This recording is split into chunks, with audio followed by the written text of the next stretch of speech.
যুগ অবতার ঠাকুর শ্রী শ্রী রামকৃষ্ণ পরমহংসদেব ও বাবা ভোলানাথের আশীর্বাদ ধন্য পি বেরা প্রতিষ্ঠিত দেবযানী বেরা প্রযোজিত 1431 বঙ্গাব্দে এক বাস্তব ধর্মী অশ্রু সজল সামাজিক যাত্রাপালা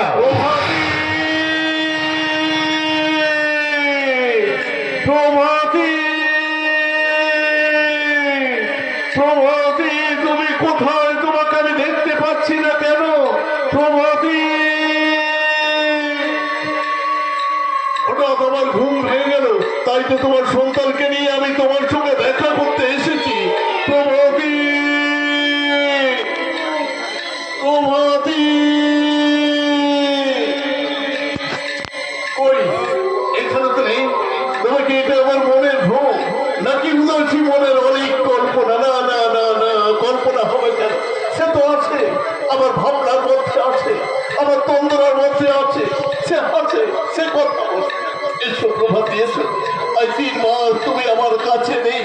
সে যে কি দুঃখ, কি নিদারুণ যন্ত্রণা আমি কাকে বোঝাই? প্রভাতী আমি তোমার খোকন সোনাকে নিয়ে এসেছি। তুমি আগের মতো করে নিয়ে আদর করে একটু মুখে বলো, ঘুমো সোনা ঘুমো, আমি তোকে ঘুম পাড়ানি গান গেয়ে ঘুম পাড়িয়ে দিচ্ছি।